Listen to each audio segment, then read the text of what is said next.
Vida eterna, esperança ou fato? Nosso versículo inicial se encontra na carta do apóstolo Paulo a Tito, capítulo 3, versículo 7. Ele o fez a fim de que, justificados pela sua graça, nos tornemos os seus herdeiros, tendo a esperança, observe isso, a esperança da vida eterna. Gloriosa Igreja do Senhor, povo santo, eleitos do Pai, selados com o Santo Espírito prometido por Deus, mais do que vencedores em todas as circunstâncias, igreja sem ruga, sem mácula, povo santo do Pai. Meus amados, hoje eu quero falar a respeito da vida eterna. Ela é um fato ou ela é ainda uma esperança? É bom nós entendermos isto. Muitos irmãos ainda não entendem isto, principalmente os irmãos que estão chegando agora na visão da graça, estão tendo a revelação agora. Muitos ainda se perguntam, né? A vida eterna é uma esperança ou ela é um fato? Eu tenho que ter alguma incerteza em relação à vida eterna ou eu tenho que ter certezas em relação a ela? Firmeza. É isso que eu quero falar hoje, dando até continuidade ao que nós estudamos na semana passada, né? É quase que uma continuação do nosso raciocínio da semana passada. Claro, vou deixar na descrição do vídeo no YouTube o link do estudo passado. Sempre fica, aliás, né? Sempre fica o link do estudo anterior embaixo de nossos vídeos no YouTube, tá bom? E vocês vão encontrar, claro, o estudo anterior para vocês apreciarem, caso não tenham apreciado ainda. Então, continuando o raciocínio semana passada, vamos falar hoje da vida eterna. Ela é uma esperança ou ela é um fato? A questão é o seguinte, queridos. A visão das pessoas que estão no sistema religioso hoje em relação à vida eterna é uma visão muito distorcida. Por quê? Primeiro, porque eles não conhecem, obviamente, o Evangelho da Graça. O sistema religioso, ele só prega, a liderança só prega o que convém da graça. A graça no sistema é como se fossem respingos, né? Então eles pegam alguns pontos da graça e vão respingando. E as pessoas então vão recebendo ali uma gotícula, outra gotícula da graça. Mas, na verdade, eles vivem uma negação da graça, né? Como já dissemos aqui algumas vezes, né? As pessoas vivem uma negação da graça porque elas vivem numa incerteza brutal em relação à sua vida, não só nesse mundo, mas principalmente em relação à vida eterna. As pessoas do sistema elas têm muito medo de perderem a sua eternidade. Algumas nem acreditam que já têm a eternidade. Porque no meio do sistema há esses dois grupos, né? Aqueles que acreditam que foram salvos, mas que podem perder essa salvação, e há aqueles que acreditam que nem salvos foram ainda. Então eles pensam que ainda vão alcançar a salvação. Então existe esses dois lados, que na verdade são dois lados da mesma moeda, porque ambos os lados estão errados. Mas eles têm essa visão porque, como eu falei, eles não conhecem a palavra da graça e também não conhecem a visão da escatologia consumada. Veja, para você entender muito bem a questão da salvação, da vida eterna, se ela é uma esperança hoje, se ela é um fato, para você entender tudo isso, tem que entender da graça. Por quê? Porque a doutrina da graça, um dos principais pontos dela é a eleição e a predestinação, que na verdade é um raciocínio só, né? Eleição e predestinação também são as duas faces de uma mesma moeda, que no caso é a soberania de Deus. Porque a predestinação é uma consequência da eleição. Uma vem da outra, né? E ambas vêm da soberania de Deus. Mas, se você não entende que houve uma eleição antes da fundação do mundo e que os eleitos de Deus foram predestinados a serem seus filhos, e se você não entende que a escatologia bíblica já se consumou, diferentemente do que a esmagadora maioria diz aí, né? Eles vivem dizendo que a escatologia não se consumou. Alguns dizem que se consumou em parte, mas ainda falta uma parte a se consumar. O fato é que a maioria, quase todos, colocam a escatologia no futuro, dizendo que o reino de Deus ainda vai vir, que Jesus ainda vai retornar, o que é uma aberração. Claro, eu acreditei nisso durante muitos anos. Mas aprove Deus me permitir enxergar a verdade sobre a escatologia bíblica. E a visão da escatologia bíblica consumada, juntamente com a visão do Evangelho, que revela a predestinação, entre outras coisas, essas visões somadas, elas organizam o nosso raciocínio. Elas nos fazem perceber muito bem os contextos. Como eu sempre digo, são diversos contextos a serem levados em consideração. É o contexto, por exemplo, você lê um versículo, aquele versículo ele tem um contexto imediato. Ou seja, são os demais versículos que o cercam, e o capítulo todo. E aí tem o contexto da carta ou do livro escrito. E tem um contexto da Bíblia como um todo. Tem um contexto do tempo, dos pactos. Nós chamamos aqui de contexto pactual. O contexto temporal, em que tempo foi escrito, para quem foi escrito. Enfim, nós temos que somar tudo isso, colocar tudo numa equação e fazer essa conta para ela dar certo.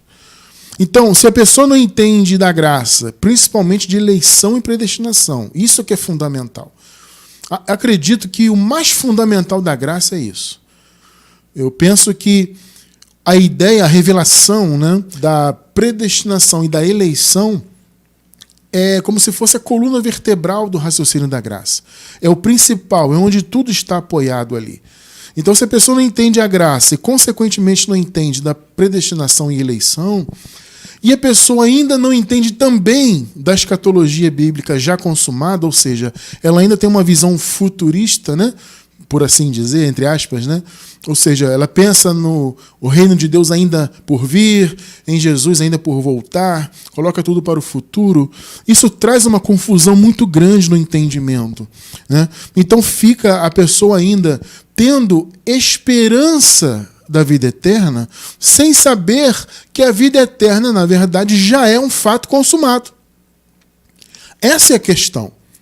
Então a resposta, eu já estou antecipando a resposta do tema, Vida eterna, esperança ou fato? A resposta é, a vida eterna é um fato consumado. Mas, por não conhecerem essas realidades que eu acabei de falar para vocês, a grande maioria daqueles que se dizem cristãos, seguidores de Jesus, etc., eles veem a vida eterna ainda como uma esperança. E o que é pior, gente? O pior não é a pessoa ainda enxergar a vida eterna como uma esperança. O pior é, além disso, a pessoa ter a incerteza da vida eterna. Isso é muito pior.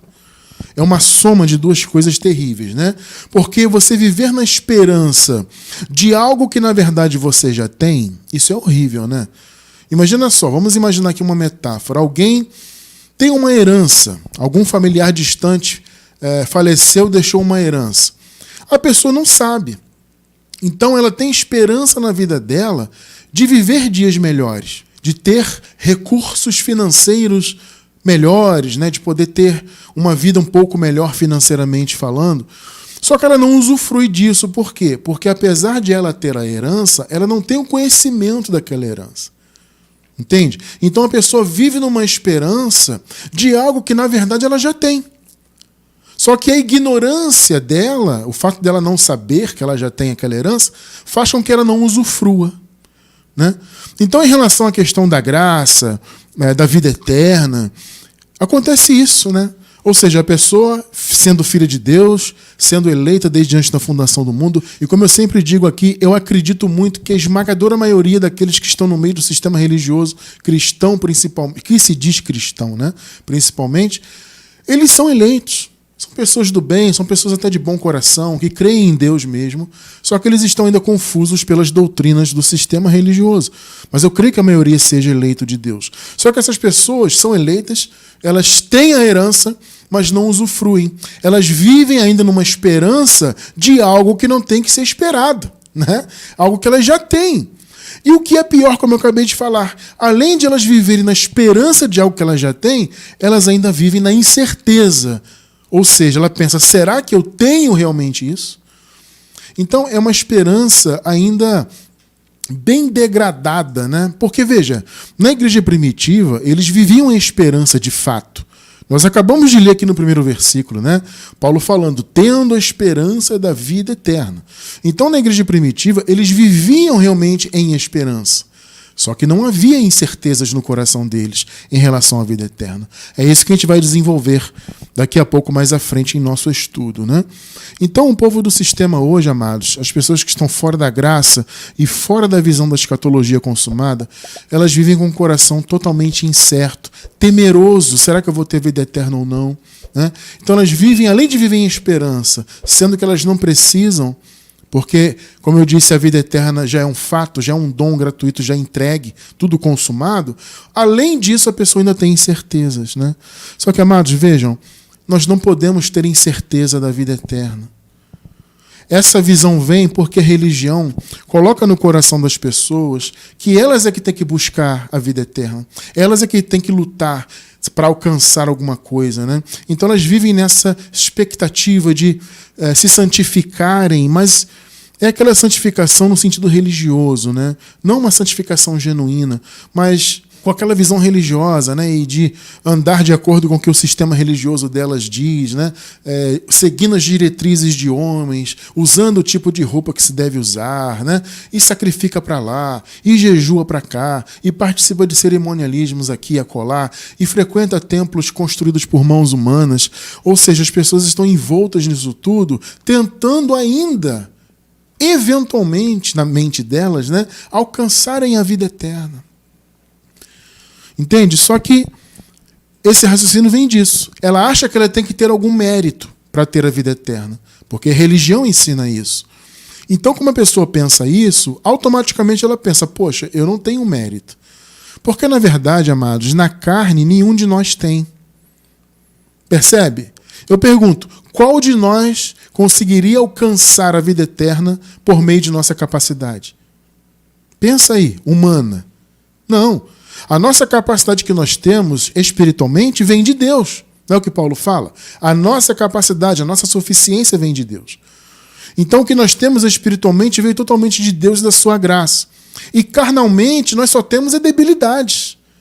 Na carne ninguém é perfeito. Então como é que eu conseguiria alcançar a vida eterna por mim mesmo? Você percebe que essa conta não fecha no sistema religioso? Mas eles acham que fecha. Tem que pagar o preço, tem que ser fiel dizimista, tem que comer Santa Ceia, não pode faltar o culto no templo feito por mãos humanas, não pode deixar de usar o tipo de roupa que nós mandamos você usar, e por aí vai. Então as pessoas pensam que obter a vida eterna é algo que ainda vai acontecer e que depende disso tudo. Só que, amados, olha só, nós não podemos ter incertezas da vida eterna, primeiro que já foi consumada, como eu falei, e segundo que é o seguinte, o Senhor Jesus, o Senhor Deus, ele não prometeu que daria a possibilidade de seus filhos se salvarem. Presta bem atenção nisso que eu estou falando. Jesus não prometeu a possibilidade de você se salvar. Porque, veja, a rigor, no final das contas, é isso que o sistema religioso ensina. Olha, Jesus não salvou propriamente. Ele abriu o caminho para que você se salve. É aquela questão, né? Jesus fez a parte dele e você tem que fazer a sua, né? Basicamente é isso. Então, o que é ensinado é isso. Olha, você tem que fazer a sua parte, ou seja, Jesus ele te deu a possibilidade de você, eventualmente, quem sabe, ter a vida eterna. Só que, amados, não é isso que a palavra revela. O Senhor, ele não prometeu a possibilidade de você alcançar a vida eterna por você mesmo. Não. O que nós encontramos na palavra é que o Senhor prometeu que salvaria os seus filhos, ponto. Então a promessa é dele e a conclusão da promessa, ou seja, a obra necessária para que essa promessa se manifestasse, foi feita totalmente por ele. Então nós, filhos de Deus, não temos qualquer mérito nisso. Aí você pergunta, mas irmão Cristiano, nós não temos que fazer obras? A Bíblia não fala de boas obras? Claro que temos que fazê-las, mas fazemos como consequência, é isso que ensinamos sempre aqui, né? As boas obras é o nosso chamado como filhos de Deus, praticarmos boas obras, vivermos o fruto do Espírito, né? Tudo isso é muito saudável, mas tudo isso é uma consequência de quem nós somos, é uma consequência da vida eterna, é uma consequência da eleição de Deus em nossas vidas. Não são as boas obras que trazem vida eterna. Não, você tem a vida eterna de antemão, porque Deus já te deu, porque Ele te elegeu para isso antes da fundação do mundo e, consequentemente, então, você tem boas obras. Então, veja, o Senhor Deus, Ele não prometeu a possibilidade de você se salvar. Ele prometeu que salvaria e que Ele faria a obra. Essa é a promessa que foi feita. E, aliás, essa promessa foi feita antes do mundo ser criado. Não havia universo, não havia mundo, não havia nada. Já havia essa maravilhosa promessa de Deus. Vamos ver isso na palavra? Vamos ler Tito, capítulo 1, versículos 1 e 2. Paulo, servo de Deus e apóstolo de Jesus Cristo, chamado para levar os eleitos de Deus à fé e ao conhecimento da verdade que conduz à piedade. A piedade pode ser traduzida por devoção, né? Aquela pessoa que se importa com as coisas de Deus, aquela pessoa que é envolvida, né? Que veste mesmo a camisa do reino de Deus e quer fazer boas obras, é envolvida com o evangelho. Aquela pessoa que tem um fervor no coração, né? A piedade é isso, tá? Versículo 2. Olha só, na esperança da vida eterna. Mais uma vez, Paulo cita a esperança, né? Como nós acabamos de ler no primeiro versículo, ainda na carta escrita a Tito, Paulo fala, tendo a esperança da vida eterna. E aqui ele mais uma vez cita, né? Na esperança da vida eterna. Já vamos desenvolver mais essa ideia, tá? A qual Deus, que não mente, olha só, prometeu antes dos tempos eternos.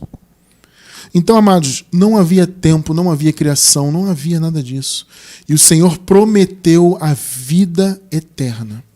E aqui, como nós acabamos de ler, eles estavam na esperança da vida eterna.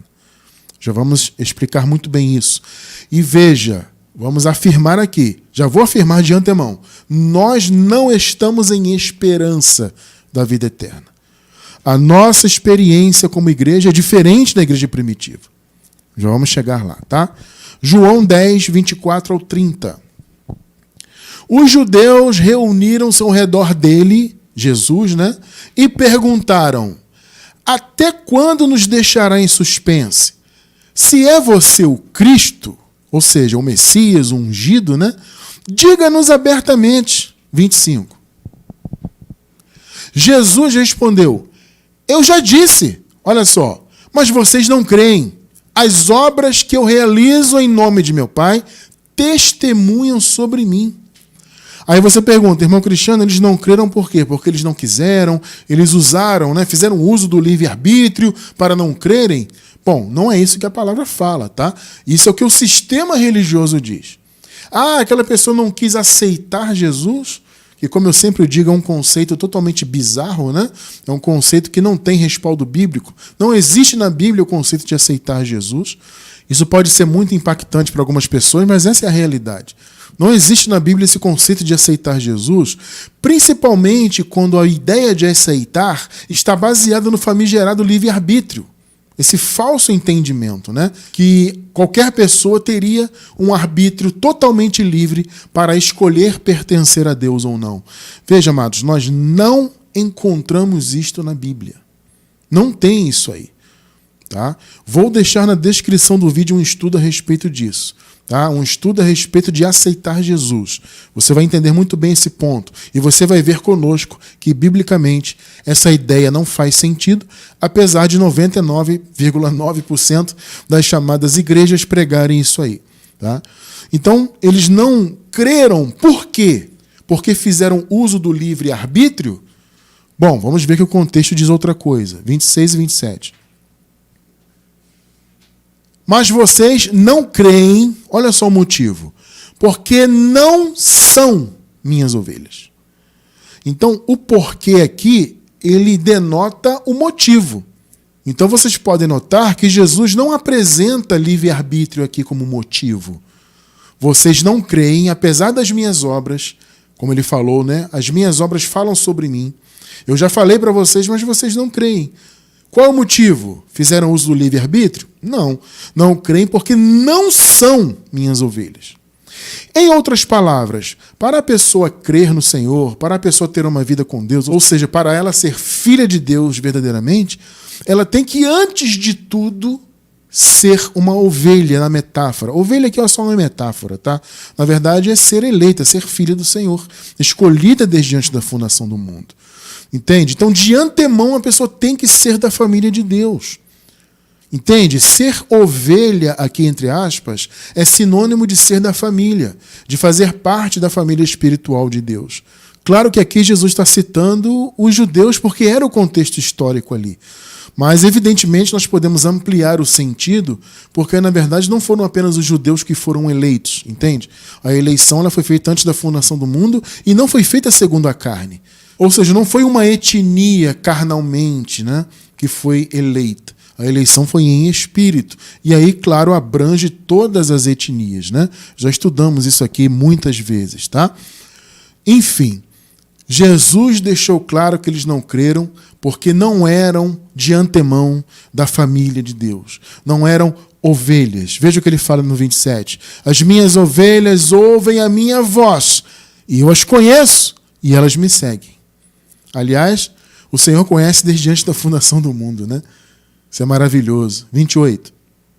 Eu lhes dou a vida eterna. Olha o que ele está dizendo, gente. Eu dou. Em momento algum, Jesus disse, elas vão alcançar a vida eterna por elas mesmas. Ou elas vão lutar para alcançarem a vida eterna. Não, ele disse, eu lhes dou. Ou seja, a vida eterna é um dom. Entende? A palavra dom no grego significa presente. Então a vida eterna é um dom, é um presente que ele deu, porque ele prometeu. Como vocês viram, ele prometeu antes da fundação do mundo. E aqui Jesus, ainda como Nazareno, nos dias da sua carne, ele reiterou essa promessa. Eu lhes dou a vida eterna e elas jamais perecerão. Jamais. Ninguém as poderá arrancar da minha mão. 29 e 30. O meu Pai que as deu para mim é maior do que todos. Ninguém as pode arrancar da mão do meu Pai. Eu e o Pai somos um. Que coisa linda, né? Estar na mão de Jesus é estar na mão do Pai e vice-versa, porque na verdade eles são apenas um. Entende? Então o Senhor, abençoados, prometeu a vida eterna e ele disse, as minhas ovelhas, no caso, estendendo o sentido da metáfora, né? Os meus eleitos, os meus escolhidos, eles vão estar nas minhas mãos. E ninguém poderá arrancar das minhas mãos.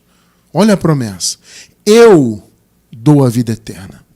Perceberam? Então a vida eterna é um dom prometido pelo próprio Deus. E como eu disse no início, eu vou repetir. Ele não prometeu a possibilidade de a pessoa lutar para ser salva. Não. Ele deu a vida eterna. Ele disse, eu vou dar. E elas vão estar na minha mão, ninguém vai poder tirá-las da minha mão. Então por isso que você não pode ter incertezas da vida eterna. Isso não faz sentido. Entende? Esse é o motivo, é promessa de Deus. E o segundo ponto, como eu acabei de falar, a vida eterna é um dom gratuito de Deus. Romanos 6, 22 e 23. Agora, porém, que vocês foram libertos do pecado, porque o Senhor Jesus aniquilou o pecado na cruz, né? Então toda a escravidão do pecado caiu por terra. O velho homem foi morto, como no próprio contexto aqui, no versículo 6 de Romanos 6, né? A palavra diz claramente que o velho homem foi morto. Ou seja, o pecado morreu, foi aniquilado. Agora, porém, que vocês foram libertos do pecado e se tornaram escravos de Deus, ou seja, antes vocês eram escravos do pecado, viviam dominados por ele, pela maldição da lei, do pecado, da morte, mas agora vocês são servos de Deus. Escravo aqui é o sentido de servo, né? E vice-versa. O fruto que colhem leva à santidade. Claro, o Filho de Deus ele é naturalmente santo pelo que Jesus fez. E o seu fim é a vida eterna. Percebe? 23. Porque o salário do pecado é a morte, mas o dom gratuito de Deus é a vida eterna. Dom gratuito. Um presente dado gratuitamente. O que é um presente dado gratuitamente? É quando você dá um presente para alguém sem querer qualquer coisa em troca. Esse é o sentido de dom gratuito. É algo que é dado e quem deu não espera absolutamente nada em troca. A vida eterna foi isso. O dom gratuito de Deus é a vida eterna em Cristo Jesus, nosso Senhor. Perceberam? Então, abençoados, vocês não podem ter dúvidas da vida eterna. E por que eu digo que ela já foi consumada e não estamos mais em esperança? Porque, veja, nós vivemos depois da vinda do reino de Deus. E esse é o grande ponto da escatologia consumada. Por isso que ela é tão fundamental. Você tem que entender isso. A escatologia já se consumou. E veja, a consumação de todas as coisas foi no ano 70 depois de Cristo. Irmão Cristiano, nunca ouvi falar sobre isso. Como assim? Eu venho do sistema religioso, eu sempre acreditei que Jesus vai voltar, que o reino vai vir. Mas e o arrebatamento? Mas e a grande tribulação? Mas isso e aquilo? Vou deixar na descrição do vídeo o link. Aliás, 2 links. O Minuto Escatológico e também o link da escatologia consumada com os nossos estudos completos. Se você nunca ouviu desse assunto, eu te aconselho a você assistir primeiro aos pequenos vídeos, né? Por isso que a playlist se chama Minuto Escatológico. São pequenos vídeos de até 1 minuto que você vai ver ali filigranas, pequenos conceitos da escatologia consumada que já vão trazer uma boa iluminação ao seu entendimento. Claro, depois que você assistir aos vídeos da playlist Minuto Escatológico, aí você vai no segundo link da escatologia consumada. Olha, é fundamental você entender que a escatologia já se consumou. E veja, parece loucura no primeiro momento. Como eu disse, né? Séculos e séculos o sistema vem dizendo, olha, Jesus vai voltar, isso tem que se preparar, porque você depende, né, de você para ser salvo na visão deles, né? Então você tem que estar preparado, porque ele pode voltar a qualquer momento e você vai ficar, e tem a grande tribulação, e tem não sei o quê. Tudo isso é uma grande bobagem colocar isso no futuro. Tudo já se consumou. Quer entender isso? Estude, irmão. Não adianta ficar, mas isso e aquilo. Gente, olha, eu vejo muito isso, tá? Em nosso canal no YouTube tem ali, claro, a possibilidade de as pessoas comentarem, né, nos vídeos. E as pessoas muitas vezes comentam muito. Mas você está falando isso, mas e aquilo? Mas e aquilo outro? Gente, não adianta você ficar questionando em comentário. Você tem que estudar.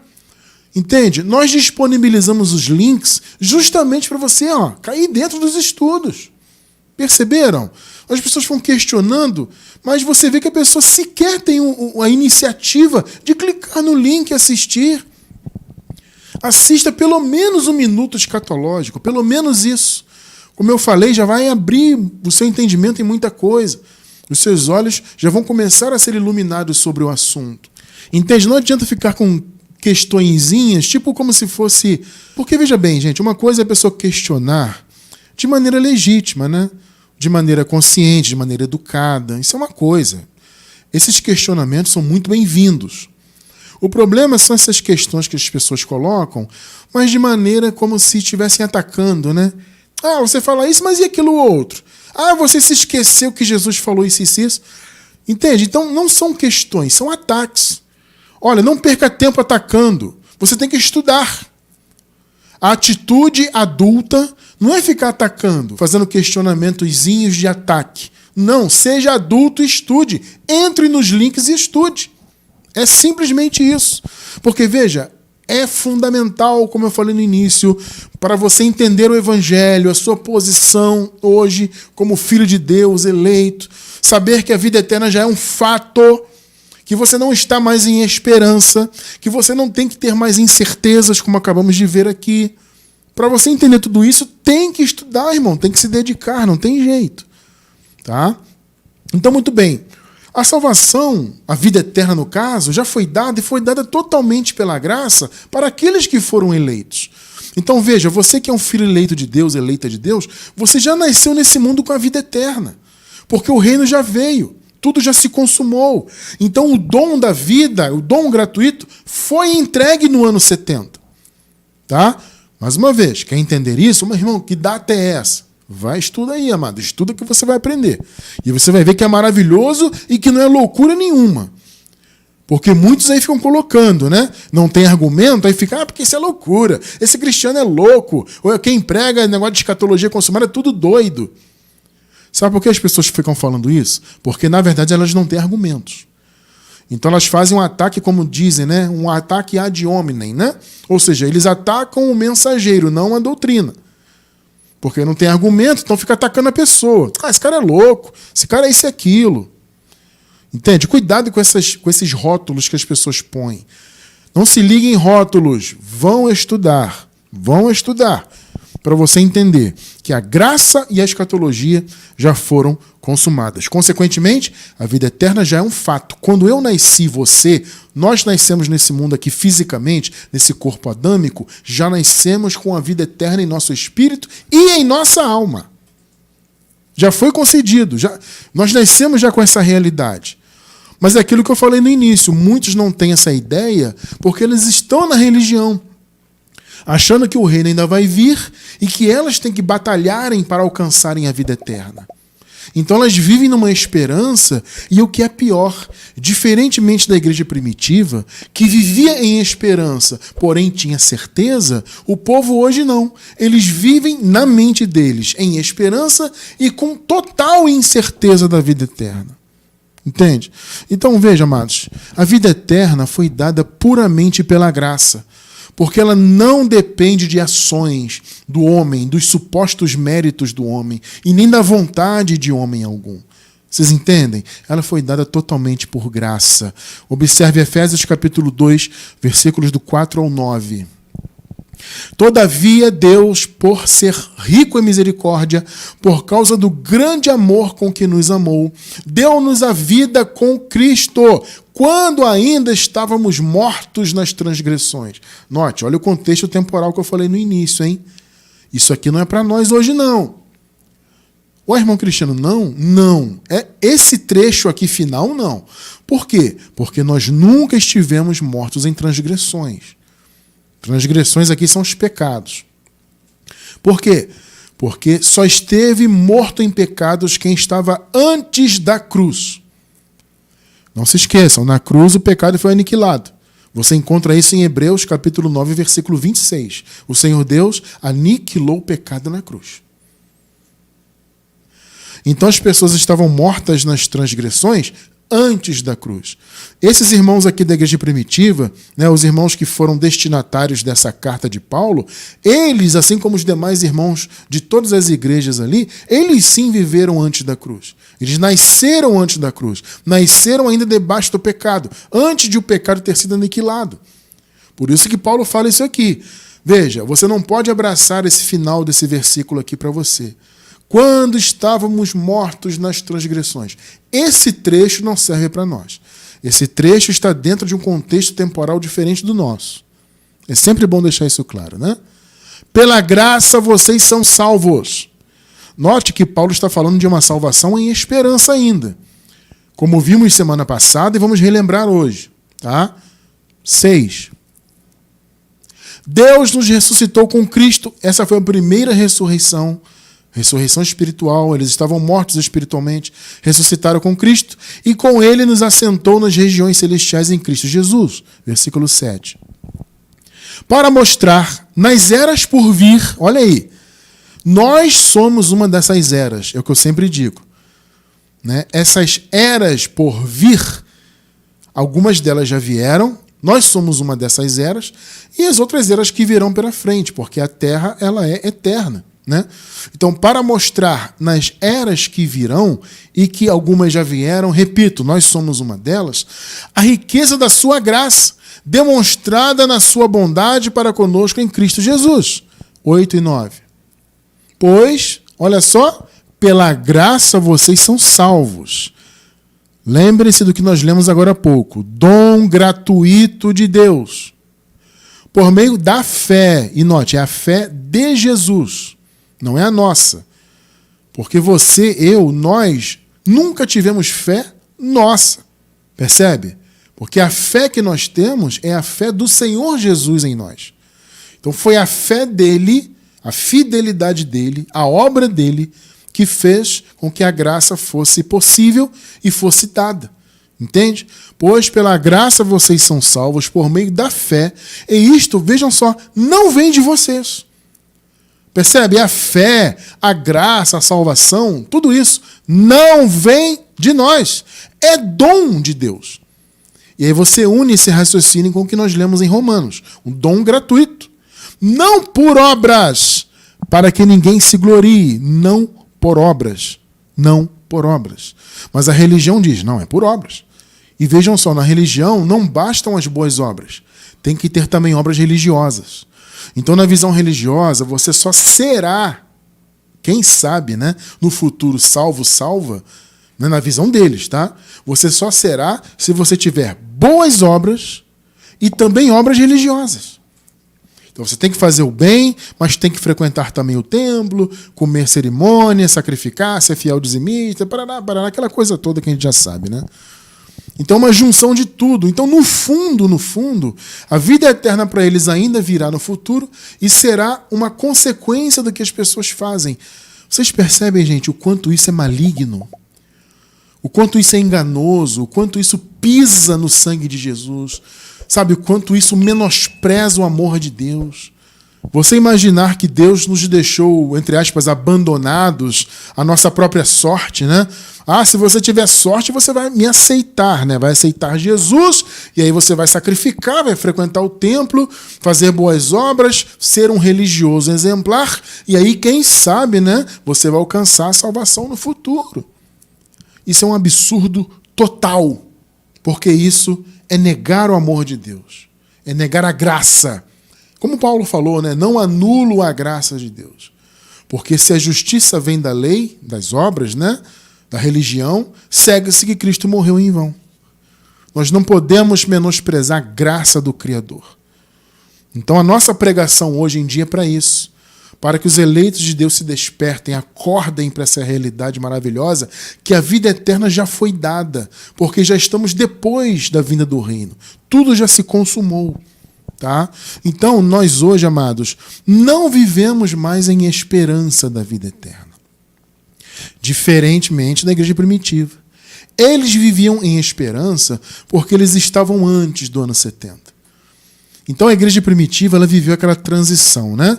Eles nasceram antes da cruz, debaixo do pecado. Jesus se manifestou, cumpriu seu ministério, morreu na cruz e ressuscitou. A partir daquele momento começou esse período que nós chamamos de período de transição, da ressurreição de Jesus até a vinda do reino de Deus em definitivo no ano 70. A igreja primitiva, essa igreja que está historicamente registrada na Bíblia, ela viveu dentro desse período. Então eles viveram antes de 70, antes da consumação. Então eles estavam ainda em esperança. Eles estavam aguardando a vida eterna se manifestar. A nossa experiência, repito, é outra. Só que tem um detalhe, amados. O povo da igreja primitiva, eles estavam ainda em esperança? Sim. Só que eles não tinham qualquer incerteza. Como eu falei, diferentemente do povo hoje. O povo hoje, além de viver erroneamente em esperança, eles ainda vivem na incerteza se vão ter a vida eterna ou não. Então é uma coisa muito pior, né? Porque além de você estar lutando para ser salvo, para ter a vida eterna, algo que você já tem, como eu falei naquela metáfora, né? Aquela herança que a pessoa não sabe que tem e não usufrui.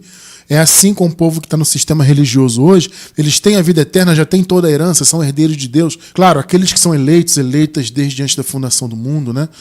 Já têm tudo isso, mas não vivem. Então estão lutando, estão perdendo, por assim dizer, a sua vida, né? Entregando a sua vida na religião, achando que aquilo vai trazer vida eterna. Então, além de viverem em esperança, o que em nosso tempo é errado, ainda vivem na incerteza. Veja, a igreja primitiva vivia em esperança porque eles estavam antes da salvação se consumar. Porém, eles não tinham incerteza alguma. Você não encontra em ponto algum da Bíblia, por exemplo, o apóstolo Paulo colocando incertezas. Ah, Cristiano França, mas Paulo ele fala daqueles que não herdariam o reino. Justamente, pelo fato das pessoas não conhecerem eleição e predestinação, é que elas misturam tudo com seu raciocínio errado religioso, pensam que elas é que se salvam, elas que aceitam Jesus, né? Então elas pensam que elas é que têm o mérito da vida eterna, justamente por isso que elas confundem essa fala de Paulo, né? Paulo disse que haveria pessoas, né, que não herdariam a vida eterna. Quem pratica as obras da carne não herdarão o reino de Deus. As pessoas pensam que isso é perder salvação. Elas pensam por quê? Porque não entendem de eleição, de predestinação, não entendem o evangelho da graça. Então elas interpretam essas falas de Paulo fora do contexto. e dizem que é perder salvação. Veja, o apóstolo Paulo em momento algum fala em perder salvação. Aqueles que não herdam a vida eterna, não herdaram e nunca vão herdar, são os filhos da perdição, o joio, as árvores más, os terrenos. Existem várias designações na palavra, né? Não tem perder salvação. Você é filho de Deus? Amém. Sou irmão cristiano, sou um eleito de Deus. Você já nasceu com a vida eterna. E você não tem que ter incertezas da sua vida eterna. Agora, as pessoas têm hoje por causa do conteúdo religioso em suas mentes, tá? Mas veja, a igreja primitiva vivia em esperança, mas eles não tinham dúvidas. Não há qualquer referência de Paulo, ou de Jesus, ou dos demais apóstolos, a respeito de se perder salvação. Isso não faz sentido. Não existe na Bíblia nenhum respaldo para isso, tá? Então, na época da igreja primitiva, viver em esperança não era incerteza. Viver em esperança é porque eles estavam antes da manifestação do reino, tá? Então, quando Paulo fala de salvação, como nós lemos aqui em Efésios, né, e lemos em Tito, ele está falando sempre com caráter de esperança. Mais um exemplo aqui, Romanos capítulo 8, versículos 24 e 25. Nessa esperança fomos salvos. Perceberam? Mas veja, repito, a esperança aqui não é sinônimo de incerteza. Diferentemente do povo hoje, que está cheio de incerteza, cheio de dúvidas. Tá? Essa esperança aqui era uma questão de tempo. Eles estavam antes do tempo da consumação de todas as coisas. Por isso era um momento de esperança. Nessa esperança fomos salvos. Contudo, esperança que se vê não é esperança. Pois quem espera por aquilo que está vendo? Aqui ver é um sentido de você ter posse, tá? Esse é o sentido de ver aqui, tá? Paulo está dizendo o seguinte, gente, ainda não tomamos posse. Por isso estamos em esperança. É isso que ele está falando, tá? Entretanto, se esperamos o que não vemos, ou seja, o que não está ao nosso alcance, aquilo que ainda não obtivemos, então com paciência o aguardamos. Perceberam? Então, eles estavam aguardando a manifestação do reino de Deus. Então, era normal estar em esperança. Entende? Aguardar. Por quê, amados? Vamos lá. Antes da segunda vinda de Cristo, no ano 70, a vinda do reino de Deus, todos estavam em condição de morte. Ou seja, eles estavam à mercê da morte. Quando eles morriam biologicamente, porque é isso que tem que acontecer com a nossa carne, né? O pó volta para o pó. A grande questão é que eles eram, entre aspas, desmembrados. Nós até falamos sobre isso semana passada, né? Irmão Cristiano, como assim desmembrado? Porque, veja, nós eleitos de Deus, filhos de Deus, somos formados por 3 elementos. E a salvação, ela abrange os 3. Só que na morte biológica, antes da vinda de Cristo, havia esse desmembramento, porque o corpo material voltava para o pó, que na verdade é o lugar dele até hoje, porém a alma ia para o Hades e ficava presa no lugar dos mortos, e o espírito voltava para Deus. Então havia essa divisão desses 3 elementos, percebem? E eles sabiam que eles estavam à mercê disso. Eles sabiam que passariam pela dor de morrer, de ir para o lugar dos mortos. Nós não temos essa possibilidade. Percebe a diferença da igreja primitiva para nós? Porque nós já nascemos com o reino manifestado já, com a vinda, segunda vinda de Cristo já consumada.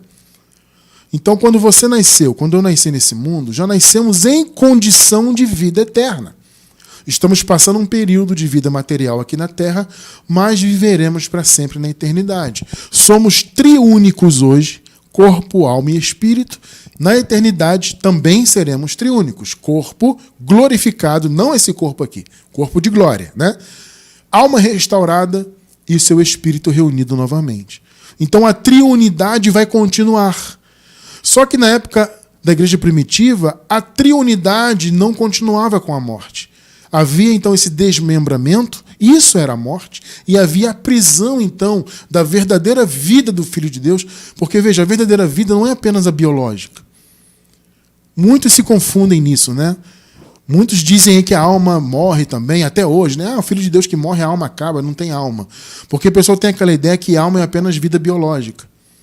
Só que a alma, como já estudamos muitas vezes aqui, não é apenas a vida biológica. A vida biológica é apenas um aspecto da alma. Entende? É uma das facetas da alma. A nossa alma ela tem muitas facetas. Uma delas é a vida biológica. Essa, de fato, acaba aqui. Só que a nossa vida verdadeira continua e vai continuar no paraíso. Essa é a promessa de Deus. Vou deixar na descrição do vídeo uma playlist sobre a eternidade das almas dos filhos de Deus. Para vocês entenderem, tá? Muitos irmãos, devido ao tropeço de alguns que pregam graça, alguns estão tropeçando feio nisso aí. Tá? Então muitos irmãos estão confusos. Então a alma vai acabar, mas qual o sentido, né? Se eu tenho o meu eu hoje, meu eu vai deixar de existir? Não vai. Eu lhe garanto que não vai. Estude conosco que você vai entender.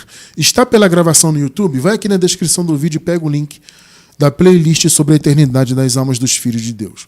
Então, antes da segunda vinda de Cristo, havia isso. Esse desmembramento, por assim dizer. Agora não tem mais, porque a condição de morte acabou para os filhos de Deus. Então, quando o corpo biológico volta para o pó, que é o lugar dele, nós seguiremos vivos. Por isso que nós não estamos em esperança da vida eterna. A vida eterna já é um fato. Entende? Só que eles, antes da vinda de Cristo, a igreja primitiva, não vivia isso. Entende? Então eles estavam esperando ainda a manifestação da glória, a revelação da glória de Deus. Veja, gente, a glória já foi revelada. O apóstolo Paulo fala, né? Uma glória que há de ser revelada. Ela já foi revelada. Tá? Ela já está em nosso espírito, como nós costumamos dizer. Essa glória já está aqui, porque tudo já foi consumado. Tá? Inclusive, há alguns irmãos que perguntam, mas irmão Cristiano, você fala que nós não estamos mais em esperança, mas veja, aguardar a manifestação do corpo glorificado no paraíso não é um tipo de esperança?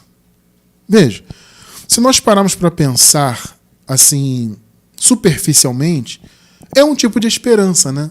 Porque nós já temos a manifestação do corpo de glória em nosso espírito, porque já fomos abençoados com todas as bênçãos. Vocês se lembram disso? O Paulo falou, nós fomos abençoados com todas as bênçãos espirituais. Ele falou isso ainda no período de esperança. Só que essa esperança para nós já não é mais esperança. Já temos todas as bênçãos. Os corpos glorificados são uma dessas bênçãos. Percebem? Então eles já foram dados, já nos pertencem, já estão em nosso espírito. Só que, amados, os corpos de glória não são para essa terra aqui.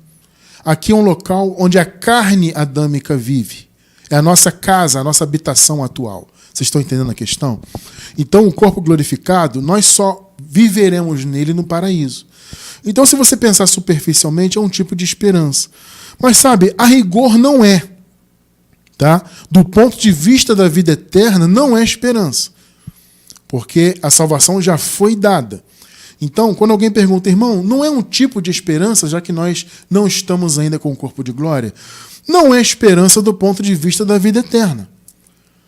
Entende? Porque, como eu disse, a igreja primitiva vivia com essa condição de morte. Então, eles sabiam que se morressem biologicamente, eles viveriam aquela, por assim dizer, né, aquela destruição da sua vida. O corpo biológico ia para o pó, mas a alma também ficava presa, o espírito voltava para Deus e não havia a triunidade que nos compõe hoje. Entende? Eles perderiam isso e viveriam a dor da morte. Nós não vivemos essa dor. Entende? Porque o corpo biológico, gente, ele voltar para o pó, isso é natural. Entende? Porque ele é biológico, ele é dessa terra, ele tem que voltar para ela. O que não é natural e não deveria acontecer, mas acontecia por causa do pecado, era a alma ir para o lugar dos mortos e o espírito voltar para Deus. Então, eles viviam naquela expectativa. E Paulo fala que eles aguardavam, né, ansiosamente a manifestação do reino de Deus, a revelação dos filhos de Deus. Né? Paulo fala isso por quê? Porque eles queriam atravessar, por assim dizer, esse véu. Eles queriam atravessar esse tempo, eles queriam viver já no tempo do reino de Deus manifestado, porque eles sabiam que quando isso acontecesse, eles não estariam mais à mercê da morte. Por isso que havia essa esperança ainda. Repito, não havia incerteza, havia apenas a esperança. Olha, estamos esperando, somos salvos, mas ainda não definitivamente. A morte ainda está em vigor para nós. mas nós aguardamos a vinda do reino. Quando ele vier, a morte será definitivamente vencida. E foi o que aconteceu no ano 70. Percebe? Então, veja, havia uma glória a ser revelada? Havia. E Paulo fala disso, Romanos 8:18. Vamos relembrar, né? Considera que os nossos sofrimentos atuais, ou seja, Paulo está falando da vida terrena, né? Considera que os nossos sofrimentos atuais não podem ser comparados com a glória que em nós será revelada. Veja, amados, a glória ela já foi revelada, a rigor ela já foi, porque o reino já veio. E como eu disse agora há pouco, todas as bênçãos já nos pertencem, toda a herança.